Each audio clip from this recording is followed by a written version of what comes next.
Hey guys, ngayong araw na to ay gagawa tayo ng paella negra o yung tinatawag natin na black paella.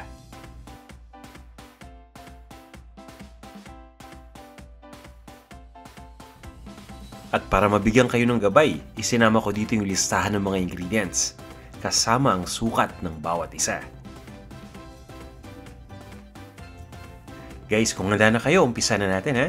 Magpapainit lang tayo ng extra virgin olive oil sa isang paellera o sa isang malapad na pan.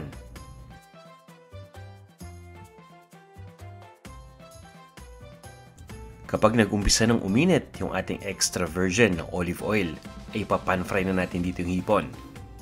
Ang gamit ko dito yung tinatawag natin na colossal shrimp. Ito yung malalaking hipon. Syempre guys, pwede tayong gumamit dito ng sugpo. Alam nyo, nagkataon lang na walang ulo yung available na hipon sa aking pinagbibilhan. Pero mas maganda sana kung may ulo yung hipon na gagamitin ninyo nang sa ganun ay mas maging malasa ito. Ipapan fry lang natin ng 1 minuto ang bawat side. Pagkatapos babalik ta rin lang natin ito. At makaraan ng 1 minuto uli, tatanggalin lang natin ito dito sa ating pan o sa ating paellera. At isa-set aside muna natin. Isusunod nating iluluto dito yung pusit.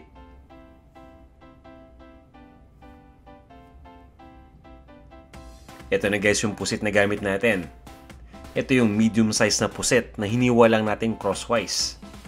Ang gagawin natin dito ay stir fry naman natin ito ng 1 hanggang 2 minuto.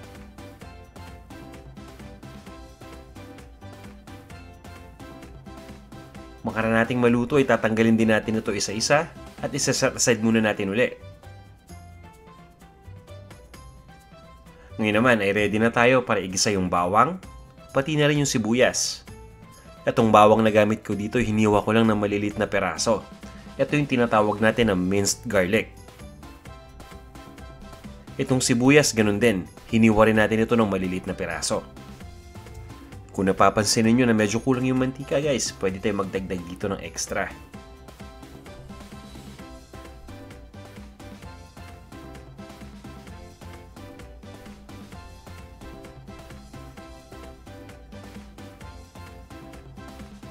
Ngayon naman, ilalagay na natin dito yung kamatis. Ito yung kamatis na binalatan lang natin at pagkatapos ay hiniwa lang natin into cubes. Lulutuin lang natin ito hanggang sa maging malambot na yung sibuyas. At habang lumalambot yung sibuyas, kasabay din yan yung paglambot nitong kamatis. Ngayon naman, ilalagay natin dito yung kalahati ng ating red and green bell peppers. Hiniwa lang natin ng maliliit na cubes ito. At pagkatapos ay ilalagay na natin dito yung bigas.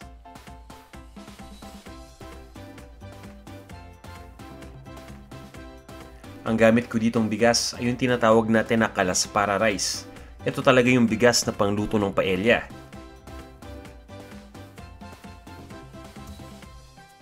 Ngayon guys, makaraan natin mailagay yung bigas, ay iluluto lang natin ito kasama ibang mga ingredients na nandito sa ating pan.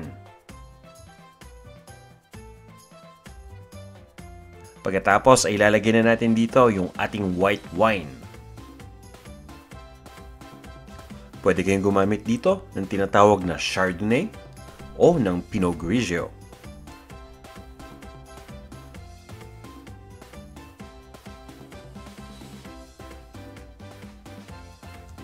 Ngayon naman ay ilalagay na natin yung fish stock. Kung wala kayong makita na fish stock sa inyong grocery o supermarket, pwede kayong gumamit dito ng fish cube. Kailangan lang natin itong tunawin sa 2.5 cups ng tubig.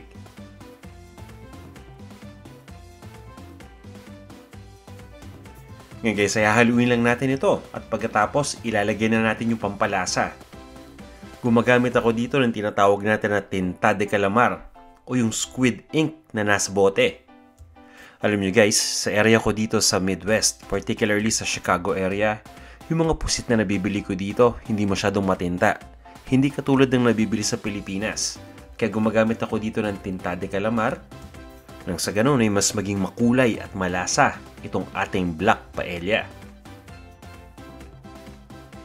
Hahaluin lang natin ito.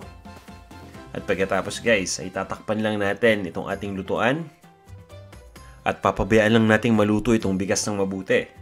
Kadalasan guys, 15 hanggang 20 minuto yung kinakailangan dito para maluto.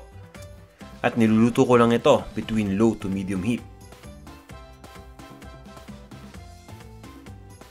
And guys, habang niluluto natin, kung sa tingin ninyo na kulang pa ng liquid, pwede kayo magdagdag dito ng tubig, o ng fish stock, o kahit na clam juice.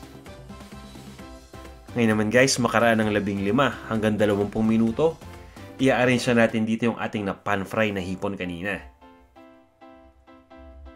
At pagkatapos ay ilalagay na rin natin yung pusit.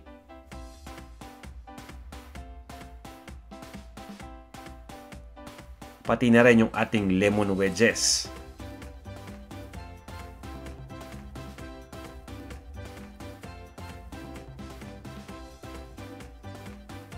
At pagkatapos nito guys, ilalagay na natin yung ating natira na hiniwa na green and red bell pepper.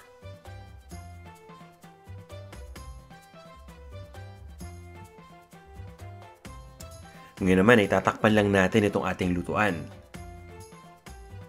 At itutuloy lang natin ang pagluto ng 5 minuto o hanggang sa tuluyan ng maluto mabuti yung bigas. At pagkatapos nito guys, pwede na natin itong iserve. Guys, maraming salamat sa pagnood nitong video. Abangan nyo pa ibang mga exciting videos na ipapublish natin. At kung hindi pa kayo nagsasubscribe, i-remind ko kayo ulit ha. Sana guys ay mag-subscribe na kayo dito sa ating Panlasang Pinoy YouTube channel. Nang sa ganun ay ma-notify kagad kayo kung may bago tayong video na na-publish. Ito na ang ating paella negra o black paella.